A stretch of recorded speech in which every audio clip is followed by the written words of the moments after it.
Horizon Zero Dawn is a brand new IP from the studio that developed all 4 of the main Killzone games. As you can tell, the game is a huge departure from what the studio had been doing for the past decade. From a linear bro shooter to an open world role-playing game, how did the development team handle making this quantum leap? Short answer, extremely well. To get the obvious out of the way, Horizon's graphics and presentation is gorgeous and often jaw-dropping. The game brilliantly meshes together an artistic art direction with a realistic one, and thankfully, you can take pictures in photo mode anytime you want. During my travels, I would constantly say to myself, oh, I should get a picture of that. Also, I thought the cinematography of the cutscenes was put together extremely well, especially early in the game. Taking my first steps out on an open plain will always live in my memory of the game. The way each grain of grass moves in its own unique way, how the sun reflects off the water, how fireflies glisten in a dark and gloomy yet somehow vibrant wooded area. I constantly find myself stopping just to take it all in, panning around Aloy, admiring the world Guerrilla Games created,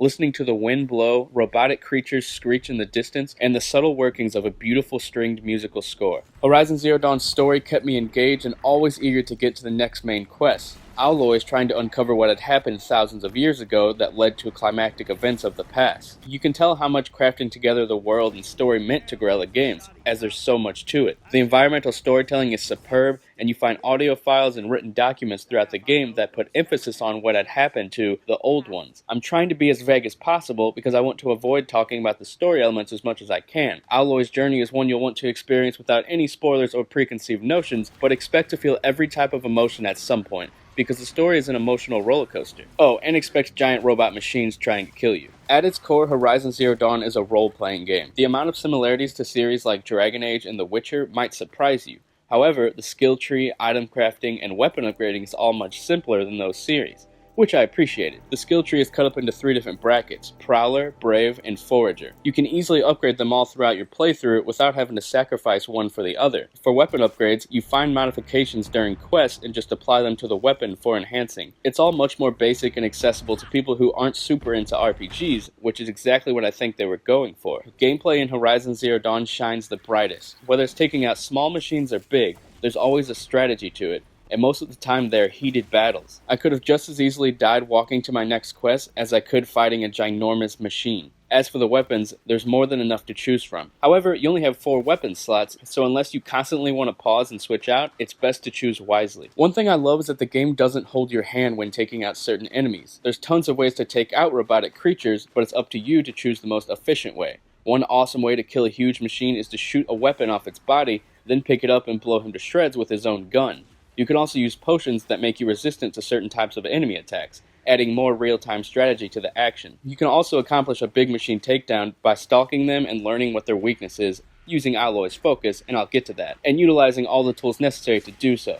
Achieving this makes you feel like a true warrior. Sometimes you'll be put into situations where you don't have any health or strong enough weapons to use, so you'll have to make do. These fights are the most intense. I'll never forget when I was casually hunting boars in the woods when suddenly a sawtooth, basically a robot saber-toothed tiger, snuck up on me and I had one of the most intense fights imaginable because I was so ill-prepared. Incredible randomly generated fights like these is one of the reasons Horizon Zero Dawn stands out among other RPGs. Fighting your way to the next quest doesn't feel like a chore, but rather a survival experience. As I mentioned before, Aloy uses a device called a focus. It allows her to investigate enemies to find out their weaknesses and examine areas to find out what had happened there. This aspect of the game feels very similar to the Arkham games. On top of that, Aloy has great tracking skills, similar to Geralt from The Witcher. Luckily, using her focus doesn't hurt my eyes like Geralt's Witcher senses did. Also, I like that it's an actual device allowing her to do these things, not some random mythical power like Joel's senses in The Last of Us. It's all kind of within the realm of possibility. Horizon's map isn't ginormous, but it isn't small by any stretch either.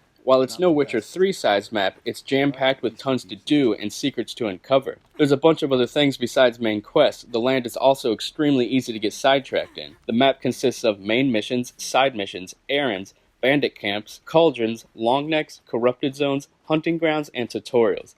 Luckily, I never felt overwhelmed by the amount of open quests. Side missions feel very similar to main missions. Many of them feature stories that are intriguing and well thought out. They're reminiscent of The Witcher 3 side quests. However, some aren't nearly as interesting as others. Errands are exactly what they're called, basically just running from point A to point B, but there's typically machine slaying along the way, which is always fun. Bandit camps are found on the map, and they're a ton of fun to raid. The goal is to sneak into camps and take out all the enemies. The game features a lot of stealth gameplay mechanics. This is where those features come most in handy. Striking from above and below, precision shooting from yards away, and stealth killing from behind. All that, plus utilizing Aloy's focus, you feel pretty damn cool. Then there's long necks. They work the same way as viewpoints in Assassin's Creed. You climb to the top and activate it, then it uncovers that area on the map and shows you all the other quests available there. I also have to mention, long necks are one of the most beautiful, majestic creatures I've ever witnessed in a video game.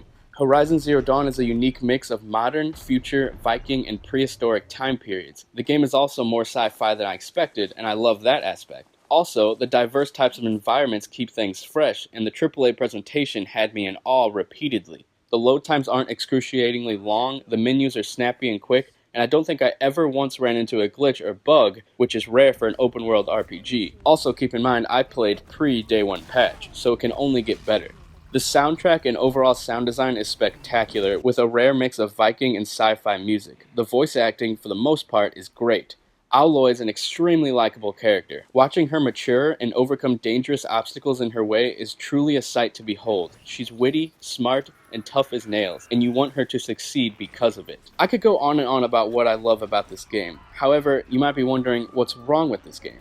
There are a few things. Early in the game you will do a lot of walking, which even in an amazing looking game can get a little boring. Luckily, it doesn't last too long, as you're fast traveling and taking over machines to travel in no time. Also, Aloy's motives aren't always clear. I felt sometimes I didn't fully understand why she was doing certain things, and while that can be looked at as a negative, it sort of made her more human, and I can appreciate that. A few other minor gripes: there are some character models that look odd, sometimes the voice acting and writing wasn't great, and sometimes the lip syncing was off from the VO. Also, every now and then I would get stuck on an environment during fights. By rolling into a rock or jumping on a fence, it would sometimes stop me in place, resulting in me getting hit by a foe. Aside from that, I would have liked if there were more memorable characters in the game, but the small handful that there were is better than nothing. In terms of scope, Horizon Zero Dawn is a scaled-down version of something like The Witcher 3, but that's not a bad thing. While The Witcher puts focus on giving you endless things to do, Horizon Zero Dawn gives you less, but perfectly executed features. Whether it's the intricate, well-thought-out gameplay, the easily accessible workings of upgrading, the mysterious story, and the unbelievably impressive world, in this case, less is more. Guerrilla Games might have created PlayStation's next big franchise.